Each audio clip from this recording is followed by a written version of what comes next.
बूढ़ा भिखारी सेठ। एक था भिखारी। रेल सफर में भीख मांगने के दौरान एक सूट बूट पहने सेठ जी उसे दिखे। उसने सोचा कि यह व्यक्ति बहुत अमीर लगता है, इससे भीख मांगने पर यह मुझे जरूर अच्छे पैसे देगा। वह उस सेठ से भीख मांगने लगा। भिखारी को देखकर उस सेठ ने कहा, तुम हमेशा मांगते ही हो, क्या कभी किसी को कुछ देते भी हो? भिखारी बोला, साहब मैं तो भिखारी हूँ, हमेशा लोगों से मांगता ही रहता हूँ। मेरी इतनी औकात कहाँ कि किसी को कुछ दे सकूं। सेठ, जब किसी को कुछ दे नहीं सकते तो तुम्हें मांगने का भी कोई हक नहीं है। मैं एक व्यापारी हूँ और लेन देन में ही विश्वास करता हूँ। अगर तुम्हारे पास मुझे कुछ देने को हो तभी मैं तुम्हें बदले में कुछ दे सकता हूँ। तभी वह स्टेशन आ गया जहाँ पर उस सेठ को उतरना था। वह ट्रेन से उतरा और चला गया। इधर भिखारी सेठ की कही गई बात के बारे में सोचने लगा। सेठ के द्वारा कही गई बात उस भिखारी के दिल में उतर गई। वह सोचने लगा कि शायद मुझे भीख में अधिक पैसा इसलिए नहीं मिलता क्योंकि मैं उसके बदले में किसी को कुछ दे नहीं पाता हूँ। लेकिन मैं तो भिखारी हूँ, किसी को कुछ देने लायक भी नहीं हूँ। लेकिन कब तक मैं लोगों को बिना कुछ दिए केवल मांगता ही रहूँगा। बहुत सोचने के बाद भिखारी ने निर्णय किया कि जो भी व्यक्ति उसे भीख देगा तो उसके बदले में वह भी उस व्यक्ति को कुछ जरूर देगा। लेकिन अब उसके दिमाग में यह प्रश्न चल रहा था कि वह खुद भिखारी है तो भीख के बदले में वह दूसरों को क्या दे सकता है।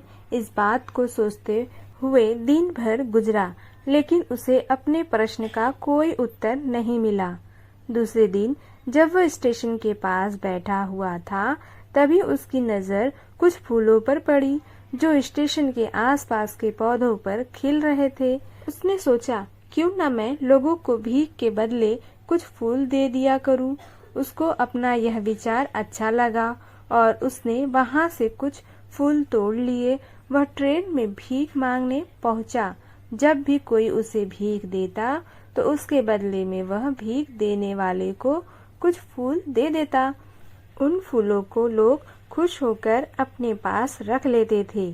अब भिखारी रोज फूल तोड़ता और भीख के बदले में उन फूलों को लोगों में बांट देता था।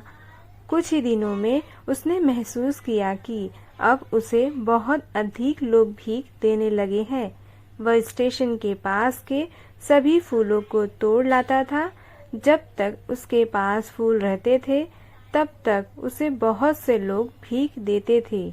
लेकिन जब फूल बांटते बांटते खत्म हो जाते तो उसे भीख भी नहीं मिलती थी।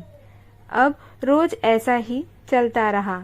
एक दिन वह भीख मांग रहा था तो उसने देखा कि वही सेठ ट्रेन में बैठे हैं, जिसकी वजह से उसे भीख के बदले फूल देने की प्रेरणा मिली थी। वह तुरंत उस व्यक्ति के पास पहुंच गया और भीख मांगते हुए बोला, आज मेरे पास आपको देने के लिए कुछ फूल हैं। आप मुझे भीख दीजिए, बदले में मैं आपको कुछ फूल दूंगा। सेठ ने उसे भीख के रूप में कुछ पैसे दे दिए और भिखारी ने कुछ फूल उसे दे दिए। उस सेठ को यह बात बहुत पसंद आई। सेठ, वाह क्या बात है, आज तुम भी मेरी तरह एक व्यापारी बन गए हो। इतना कहकर फूल लेकर वह सेठ स्टेशन पर उतर गया। लेकिन उस सेठ द्वारा कही गई बात एक बार फिर से उस भिखारी के दिल में उतर गई। वह बार बार उस सेठ के द्वारा कही गई बात के बारे में सोचने लगा और बहुत खुश होने लगा। उसकी आंखें अब चमकने लगी। उसे लगने लगा कि अब उसके हाथ सफलता की वह चाबी लग गई है जिसके द्वारा वह अपने जीवन को बदल सकता है। वह तुरंत ट्रेन से नीचे उतरा और उत्साहित होकर बहुत तेज आवाज में ऊपर आसमान की ओर देखकर बोला, मैं भिखारी नहीं हूँ, मैं तो एक व्यापारी हूँ। मैं भी उस सेठ जैसा बन सकता हूँ, मैं भी अमीर बन सकता हूँ। लोगों ने उसे देखा तो सोचा कि शायद ये भिखारी पागल हो गया है। अगले दिन से वह भिखारी उस स्टेशन पर फिर कभी नहीं दिखा। 1 वर्ष बाद इसी स्टेशन पर 2 व्यक्ति सूट बूट पहने हुए यात्रा कर रहे थे। दोनों ने एक दूसरे को देखा तो उनमें से एक ने दूसरे को हाथ जोड़कर प्रार्थना किया और कहा, क्या आपने मुझे पहचाना? सेठ, नहीं तो। शायद हम लोग पहली बार मिल रहे हैं। भिखारी, सेठ जी, आप याद कीजिए, हम पहली बार नहीं बल्कि तीसरी बार मिल रहे हैं। सेठ, मुझे याद नहीं आ रहा। वैसे हम पहले 2 बार कब मिले थे? अब पहला व्यक्ति मुस्कुराया और बोला, हम पहले भी 2 बार इसी ट्रेन में मिले थे। मैं वही भिखारी हूँ जिसको आपने पहली मुलाकात में बताया कि मुझे जीवन में क्या करना चाहिए और दूसरी मुलाकात में बताया कि मैं वास्तव में कौन हूँ।